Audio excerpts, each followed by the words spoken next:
Under this boardwalk is a substance that stops time. It is cold, it is acidic, it has no oxygen in it, and almost nothing that falls into it ever rots. Plants that died 1,000 years ago are still down there, still recognizable, stacked in order like pages. There are places in the world where this stuff has held a human face intact for 2,000 years. It is called peat, and this whole wetland is made of it. Let us go and meet a bog.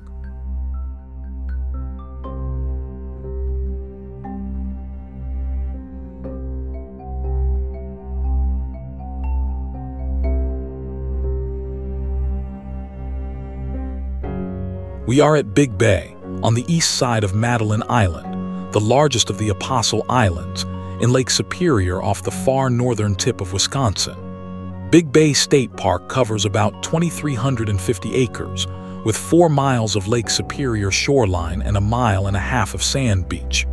Inside it is a designated state natural area called the Big Bay Sand Spit and Bog. That is what we are walking into.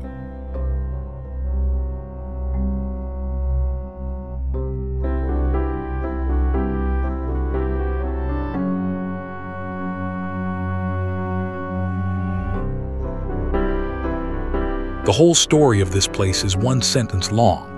Waves built a wall of sand across the mouth of a bay, and everything behind that wall stopped being a lake and started becoming land. That is it. That is the whole engine. Everything else, the moss, the acid, the carnivorous plants, the stunted spruce, is what happens in the quiet water behind a wall of sand, given 10,000 years.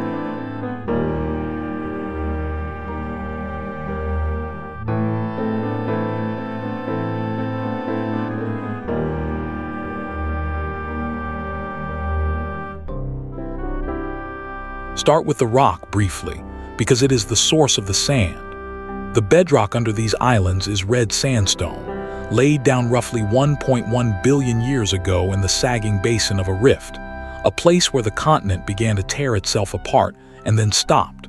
Rivers and sand flats filled that basin for a very long time. That sandstone is what the lake has been grinding down ever since.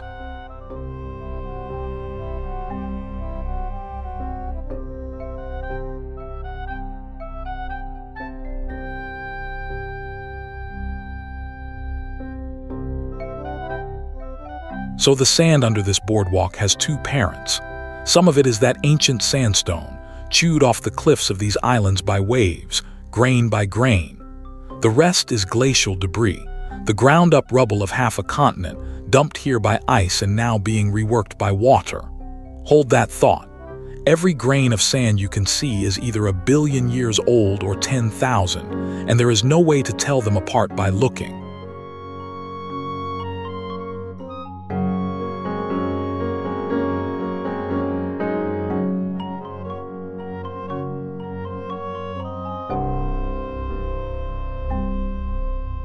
The Laurentide ice sheet came down over this basin again and again.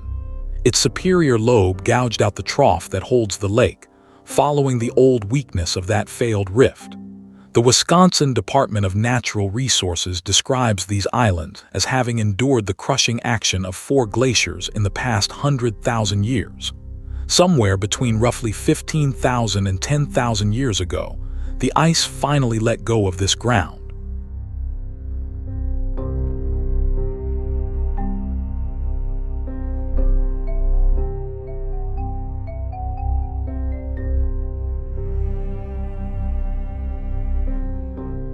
What it left behind first was not this lake. It was a much bigger one. With the eastern outlet still plugged by ice, meltwater ponded in the basin and formed a proglacial lake that geologists call Glacial Lake Duluth. It stood hundreds of feet above the water we can see, and it drained the wrong way, southwest, into the Mississippi. Its old shorelines are still legible on the hillsides, tilted, because the land is still rising.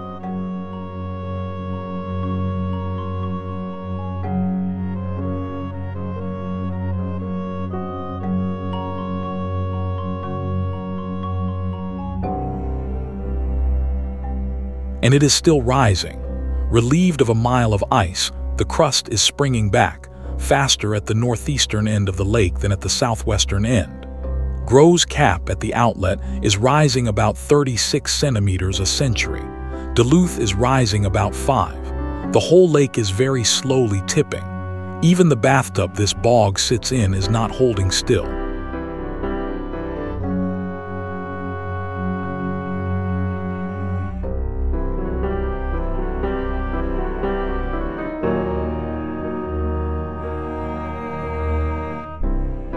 Now the mechanism that actually built the ground under us. Waves almost never come in perfectly square to a beach. They come in at an angle. Every wave pushes sand up the beach diagonally, then gravity pulls the backwash straight down the slope. Diagonal up, straight down, diagonal up, straight down. Each grain zigzags along the shore. Multiply that by every wave forever, and you have a river of sand flowing sideways along the coast.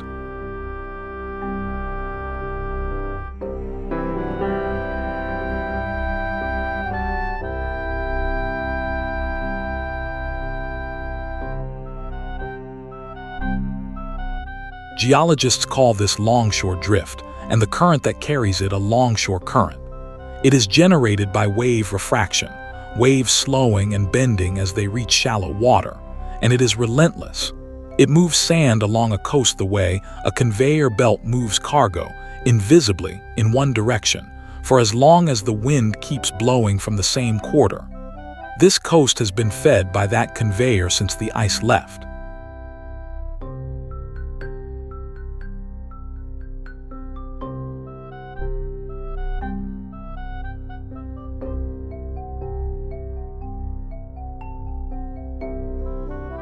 And then the coastline turns.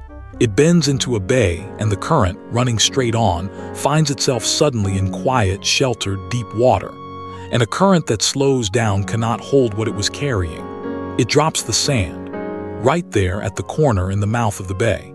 And it drops it again the next day and the next, and a finger of sand begins to grow out into open water.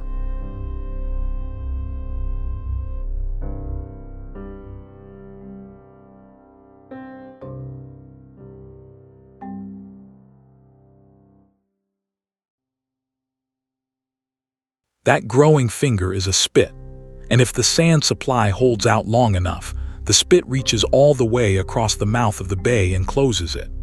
That is a Baymouth Bar, and it is precisely the term the Wisconsin DNR uses for what is under us. The DNR calls this a long, curving Baymouth Bar, behind which lies a lagoon, an extensive quaking sphagnum sedge bog, and older sand ridges.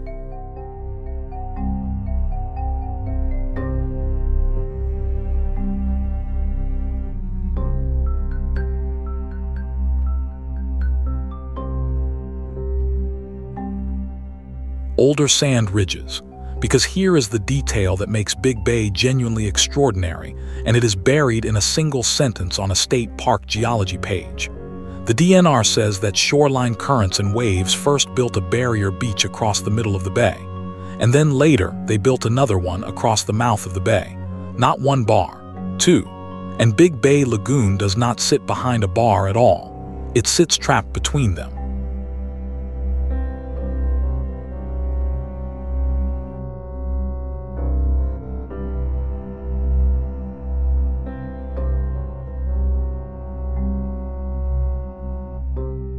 Which means one of these sandbars is a fossil. The older, interior spit is now 3/4 of a mile inland from Lake Superior. It is a beach with no sea, a shoreline that the lake walked away from, stranded in the middle of a peat land, still holding the shape of the waves that made it.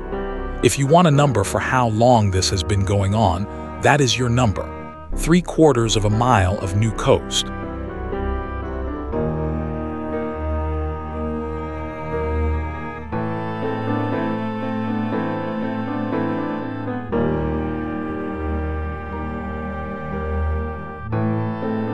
The DNR reads the young bar in 4 bands, and you can walk across all 4 in about 2 minutes.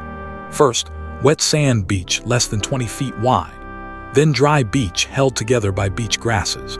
Then a rear beach heath, sparse red and white pine standing in openings carpeted with lichens, bearberry, low juniper, blueberry, and huckleberry. And then at the lagoon edge, a wall of tall shrubs and conifers. 4 ecosystems, 40 paces.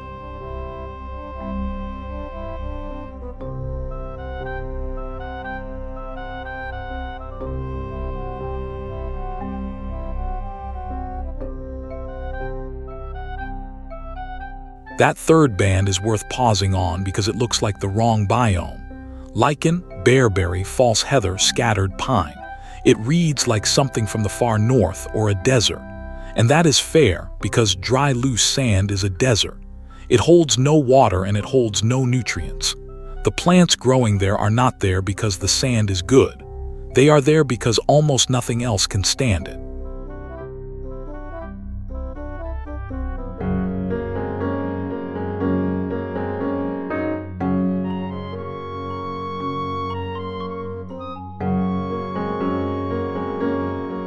And on the other side of that wall of shrubs is the lagoon, cut off, sheltered. No waves reach it, no current runs through it. Nothing to stir it, nothing to scour it, nothing to carry anything away. Whatever falls into that water stays in that water. And in still, shallow, undisturbed water in a cold climate, one very specific thing happens. Plants begin to grow out over the open surface from the edges, and once they start, they do not stop.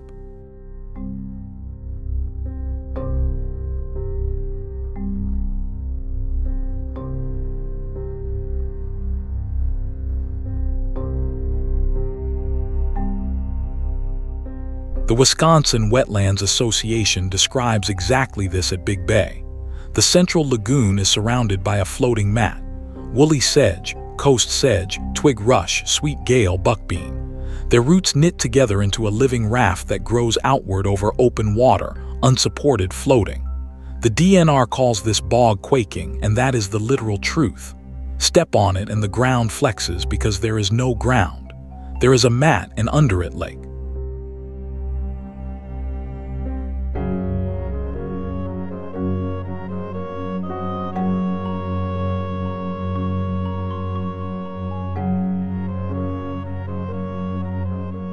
And now an honest correction, because the sign says bog and the truth is more interesting. The floating mat at the water's edge is technically a fen. A bog is ambrotrophic, meaning it is fed only by rain. A fen is minerotrophic, fed by groundwater carrying dissolved minerals. Big Bay is a mosaic of both, and of marsh and swamp and shrub car besides. The state's own inventory lists all of them here.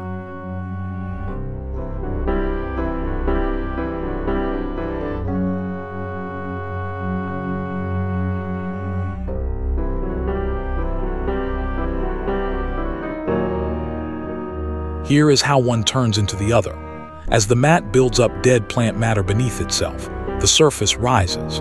Slowly, the living plants are lifted up and out of contact with the mineral-rich groundwater below. Eventually, they can reach nothing but the sky. And the DNR says this outright about Big Bay. The peat here is so deep that the peatland is hydrologically isolated from Lake Superior, from groundwater, and from runoff. It drinks only rain.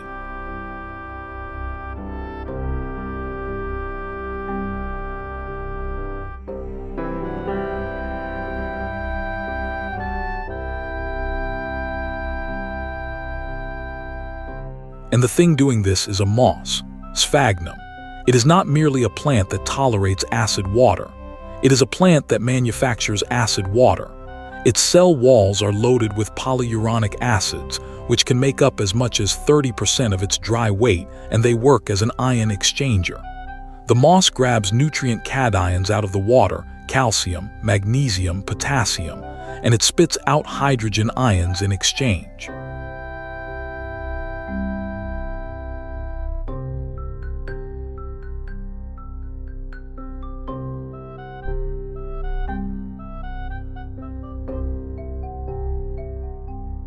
Hydrogen ions are acid, so the moss strips the water of nutrients and acidifies it in a single move, driving the pH down toward 3.5 or 4, roughly the acidity of vinegar's weaker cousins. It can also hold something like 20 times its own dry weight in water, so it waterlogs the ground it lives on. Cold, acidic, waterlogged, stripped of nutrients.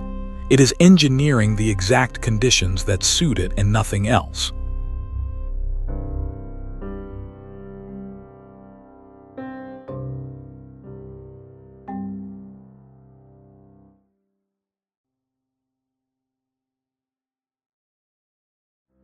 Now put a dead leaf into that. Normally, bacteria and fungi would take it apart within a season, but down there the water is acidic, freezing, and completely without oxygen. The moss even produces a sugar-based polymer called sphagnum that inhibits microbes and locks up the free nitrogen they need. Decomposition does not stop entirely, but it slows down until it is losing the race. Plants make matter faster than the bog can destroy it.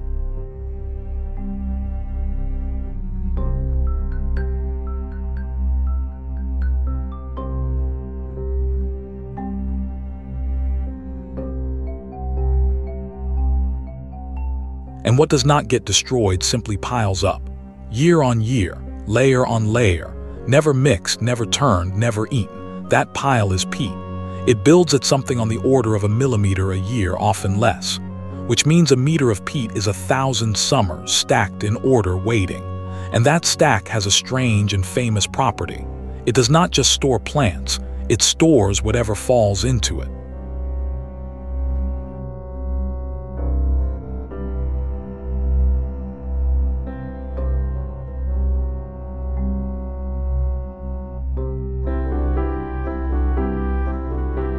In 1950, peat cutters in Denmark found a man in a bog near Silkeborg. His face was so perfectly preserved that they called the police, believing they had found a recent murder. He had been in the peat for around 2,400 years. He is called Toland Man. In 1984, in Cheshire in England, peat cutters found another, Lindo Man, dating to somewhere around the turn of the first millennium.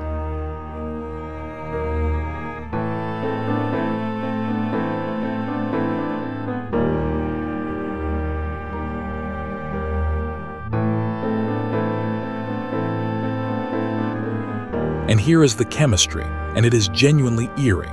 That sphagnum tans the skin like leather, in a slow reaction that turns a body dark and durable and preserves it in extraordinary detail. Skin, hair, fingerprints, the contents of the stomach. But the same acid leaches the calcium phosphate out of bone. So a bog body comes out of the peat with a perfect face and a spine gone soft as rubber. It keeps everything you would expect to lose, and dissolves the one thing you would expect to survive.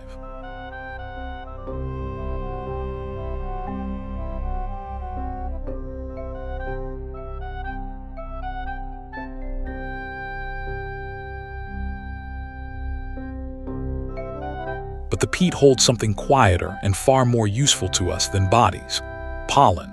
Every plant growing anywhere around this basin has been shedding pollen into it every spring for thousands of years. And pollen grains are armored. Their outer walls are made of one of the most chemically stubborn substances in the living world, and they essentially never break down. The peat catches them and lays them down in order, undisturbed, one thin layer at a time, and then never touches them again.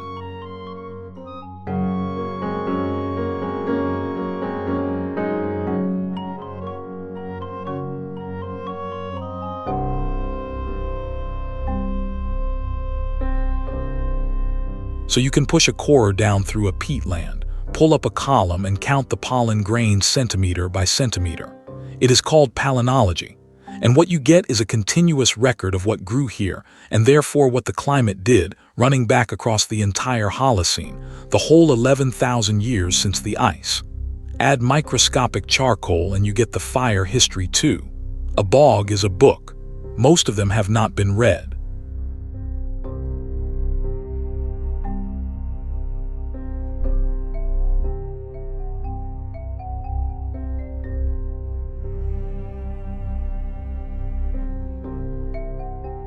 Now think about what all this means for a plant trying to live here. If the only water arriving comes from the sky, then the only nutrients arriving come from the sky. There is essentially no nitrogen and essentially no phosphorus. And the usual solution, recycling nutrients out of dead material, is exactly what the acid and the cold have shut down. The nutrients are down there. They are just locked in a vault.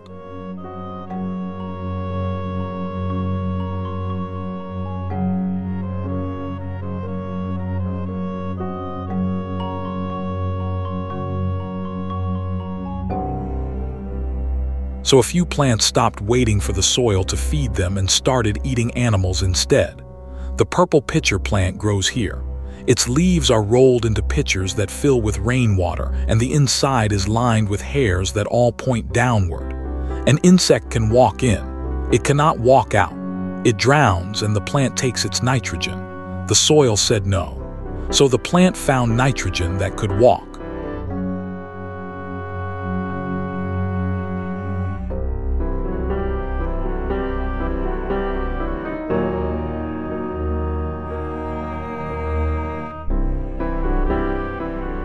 And it gets stranger, because the pitcher plant does not fully digest its own prey. It lacks some of the enzymes. What it has instead is tenants. A mosquito that lives nowhere else on Earth breeds inside that pitcher. A midge lives in there as a shredder, tearing the drowned insect into fragments. Then rotifers and bacteria finish the job. This plant has outsourced its own digestion to a food chain living inside a leaf.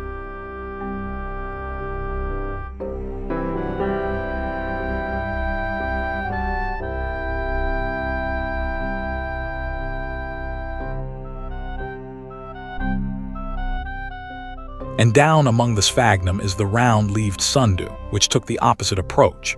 Its leaves are covered in tentacles, each tipped with a bead of glue that glitters like dew and is not dew. An insect lands, sticks, and struggles, and the tentacles around it slowly bend inward over minutes, folding the leaf shut around the prey. Big Bay also holds the linear-leaved sundew, which is a threatened species in Wisconsin.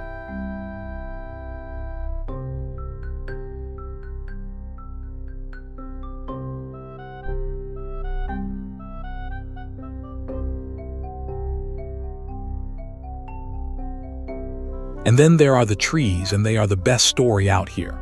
Black spruce grows in the eastern part of this peatland over a carpet of sphagnum, but the sphagnum keeps growing upward, and it slowly buries the tree's roots in dead moss. So the black spruce grows a new set of roots, higher up the trunk, into the living surface layer. And then another. It climbs its own grave upward forever to stay ahead of the moss.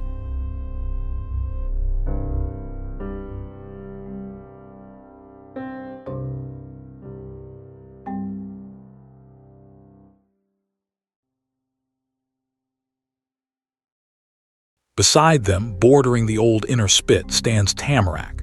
And tamarack does something almost no other conifer on Earth does. It is deciduous. Every autumn it turns a blazing gold and then drops every single needle, and stands through the entire northern winter completely bare, looking for all the world like a dead tree. In spring, it simply comes back. In the south of its range, it lives nowhere but bogs.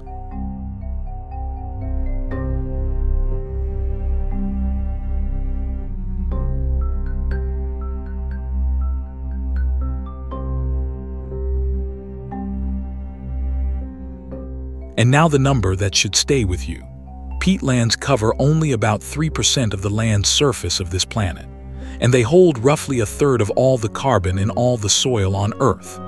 More carbon than every forest on the planet holds in its wood, roughly twice over.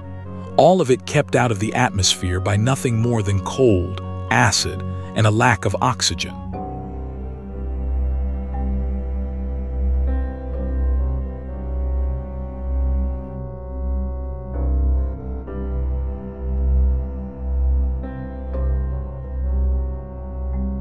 Drain a bog and you let oxygen in for the first time in 10,000 years. Decomposition wakes up and centuries of stored carbon go back to the sky. Dry it out and it will burn downward underground for months. So this quiet brown water is not a wasteland between a beach and a forest. It is an archive, a laboratory, and a vault. Thank you for watching. Follow for more trails of the world.